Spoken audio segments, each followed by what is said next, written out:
Slip in Time is the story of a man from 1787 who manages to accidentally travel through time to the year 2022, where he finds himself very confused and apparently homeless. His home is now owned by organic farmer Sarah Majors, who offers him shelter while he's figuring things out. But is it really possible to travel through time, or is Rip just a con artist? The movie begins with Sarah, Calvin, and Henry working on their farm. As they're lining the vegetable crops with copper pennies, Calvin tries to convince Henry that it's because they're actually space pods built by tiny astronauts, and that the pennies would act as microelectron converters, which would help the astronauts form a force field against space monsters. But Henry doesn't seem amused. Despite being a child, he's quite mature for his age, and he sees right through Calvin's story. And he confidently informs him that he's not a child. In the next scene, Sarah puts dinner in the pressure cooker while Calvin informs her that Henry is done with the space invaders and is now working with the pterodactyls. And upon her surprise, he clarifies that he's in the chicken coop. He also expresses his amazement over how fast Henry is growing,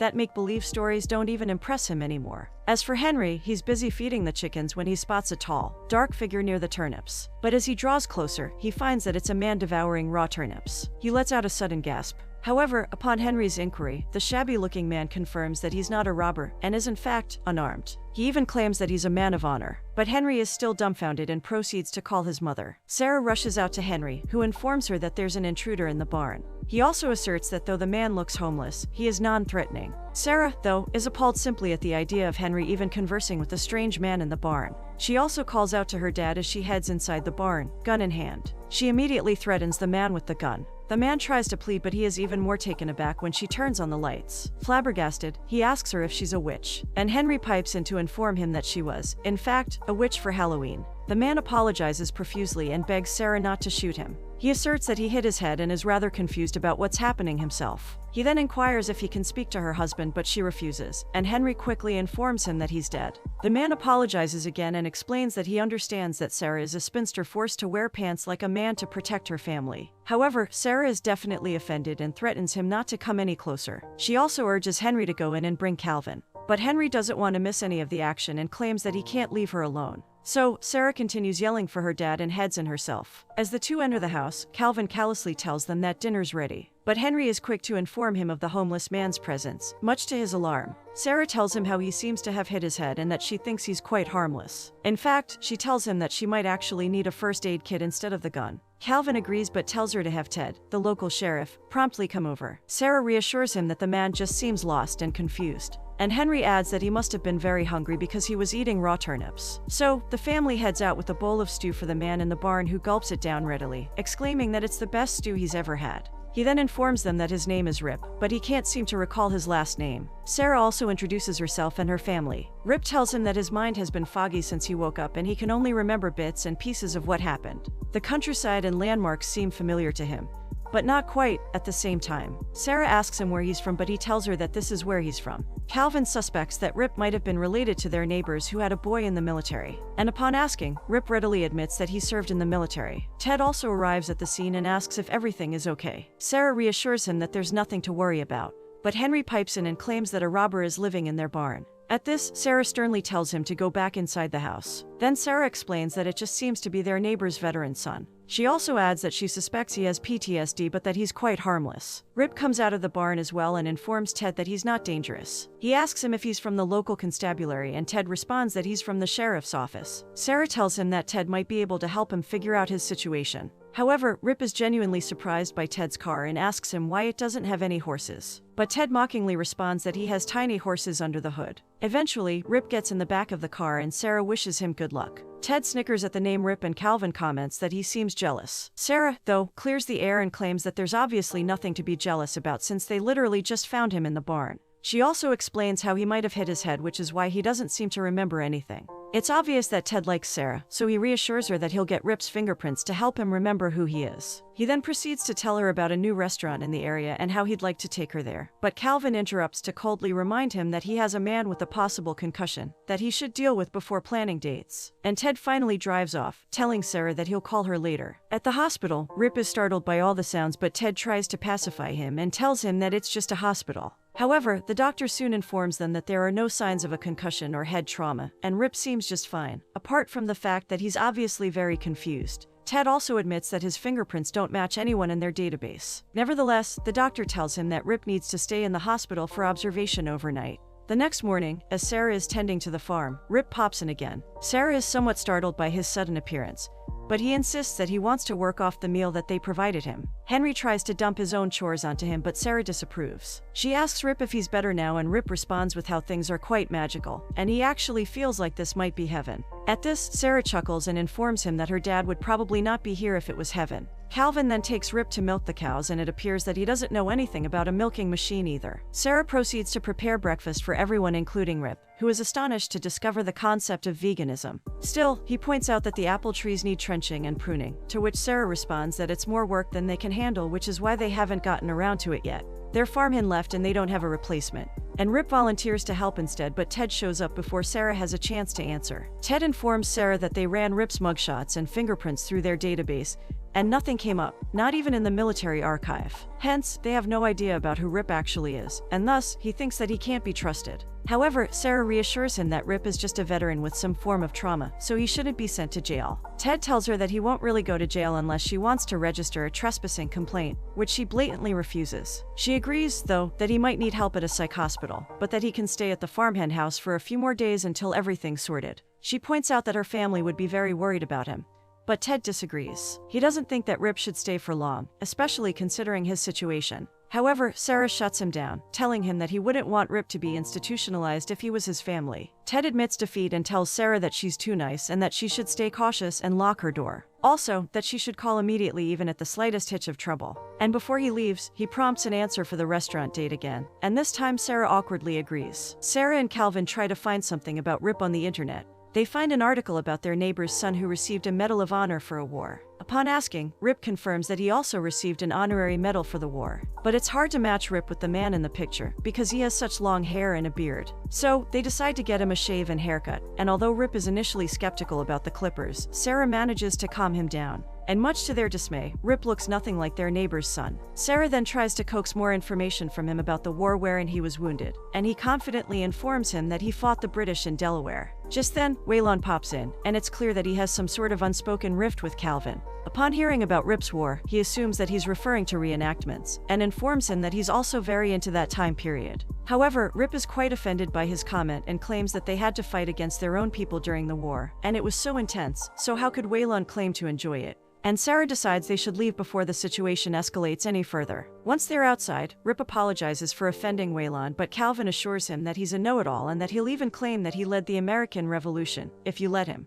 But Rip tells them that he doesn't look anything like General Washington, who actually led the troops. And for a moment, both Sarah and Calvin are unsure whether Rip is putting on an act or if he really thinks he fought in the American Revolution War. Back at the farm, Rip gets right to work, and this prompts Calvin to consider hiring him as a farmhand. But Sarah reminds him that they can't afford to hire him and that they shouldn't take advantage of his situation. However, Calvin assures her that he's thinking long-term, so they ask him, and he agrees. They then take him to the farmhand house, and he claims that it's actually his house. Sarah is a bit taken aback and tells him that maybe it just looks similar. But Rip is adamant and, in fact, quite disappointed that the inside of the house is not the way he left it. So much so, he points at markings in the wood and tells the family that it's his initials that he engraved. Everything slowly comes back to him, and he announces his name as Rip Van Winkle II, and that he was born in 1758. The entire family is shocked, to say the least, and they tell Rip that he can't be alive in 2022. And now it's Rip's turn to be surprised. He tells them that it's 1789. He's truly bewildered and faints. However, he wakes up not long after and tells them that he had a strange dream where he was suddenly in 2022. And then as reality dawns on him again, he collapses a second time. But the next time he awakens, Calvin is already prepared and hands him a book with the story of Rip Van Winkle. Sarah and Calvin think reading the story would help him take everything in. And when Rip's done reading, he tells them that it's his father's story. They try to convince him that it's merely a folktale, but Rip's adamant. Rip then proceeds to tell them all about his father and how he had no ambition. This drove his mother crazy, and his father eventually disappeared. Unfortunately, though, this left Rip feeling lonely, with the entire burden of his father's farm resting on his young shoulders. So, he developed a strong hatred for his father and was determined not to be like him. At 17, he was recruited for the war and fought to free America. Many lives were lost in the movement, but Rip, despite being wounded, survived to tell the tale. As time passed, his mother passed away and his sister was married off, and he was left alone again, with only the farm that he had to tend every day. And during all of this, his hatred for his father only grew. However, one day, Rip Van Winkle Sr. returned, much to everyone's surprise. In fact, it seemed that he just appeared out of thin air. And when asked about his disappearance, he came up with a very far-fetched story about a magic cave, a bottle of brandy, and a thunderstorm that somehow swept him into a 20-year slumber. Of course, Rip didn't believe a word of the outlandish tale, and he even set out to disprove his father.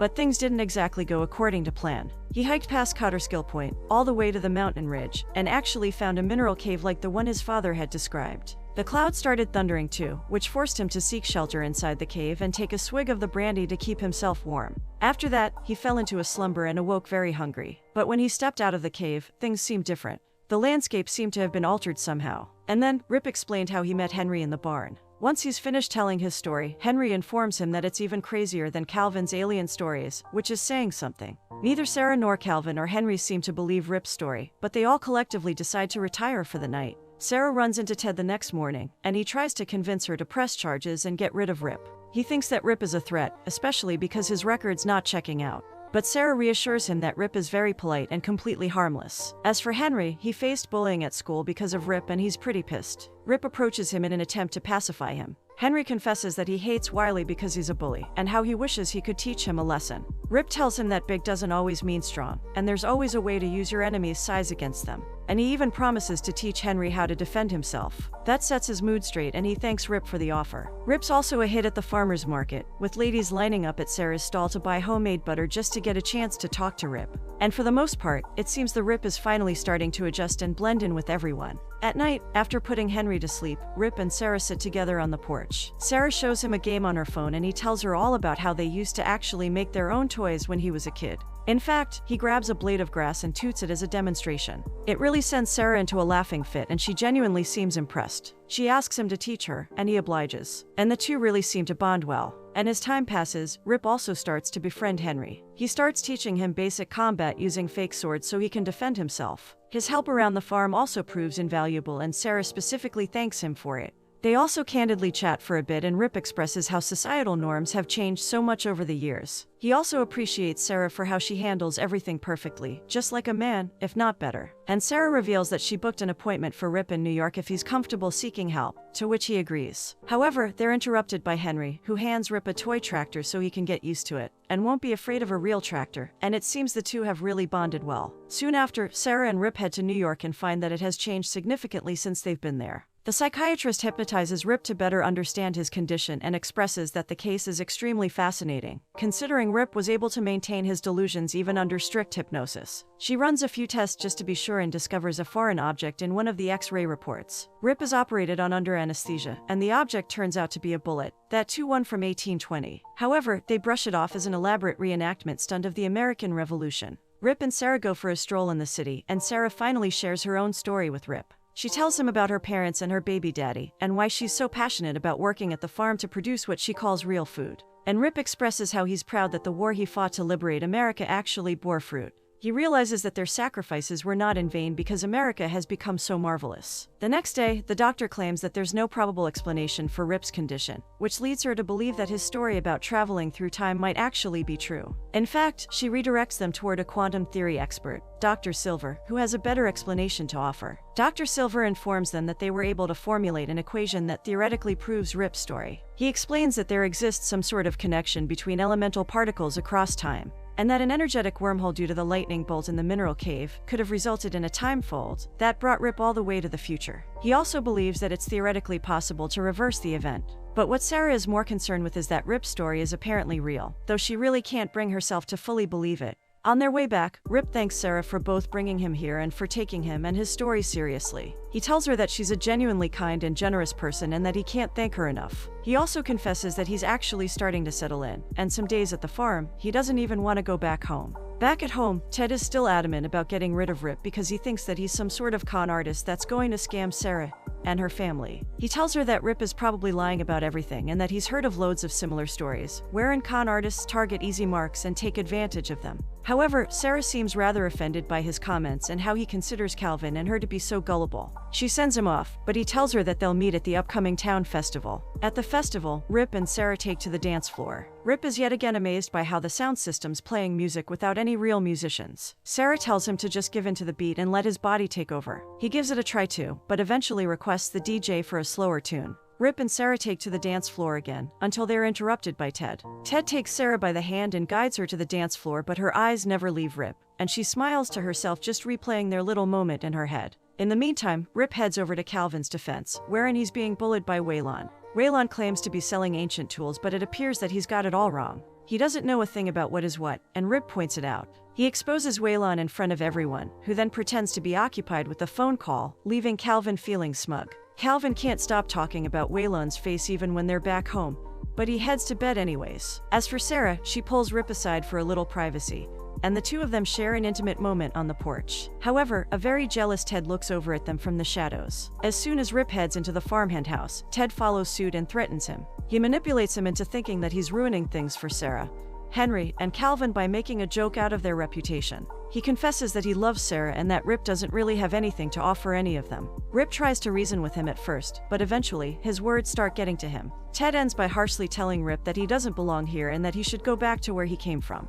He tells him that if he actually cares for Sarah, then he should do the right thing and go back, because Sarah is too kind to express how much of a problem Rip's presence is for her. But as he tells Rip that he doesn't have a future here, Rip shuts him off by telling him to leave. Nevertheless, he can't stop wondering if he's actually being a nuisance to the family. The next morning, it's pouring. But besides that, everything seems normal. Sarah makes breakfast for everyone and they all start their morning like every other day. But Rip can't help the news, which mentions that the precipitation levels are unusually high because of the storm. Sarah drops Henry off at school and goes on to run some errands with Calvin. However, when they all return, they find Rip gone. He's nowhere to be found. But then Calvin spots a note on the mantelpiece. It's a goodbye note from Rip, apologizing for all the inconveniences he's caused them all. He also thanks them for their hospitality before bidding a final farewell. Sarah struggles to fight the tears as she reads the note, and as soon as she's done, they all rush to stop Rip from leaving. On their way to the cave, the path starts becoming steeper and steeper, and Henry and Calvin are unable to keep up, which is why they decide to go back rather than slow Sarah down.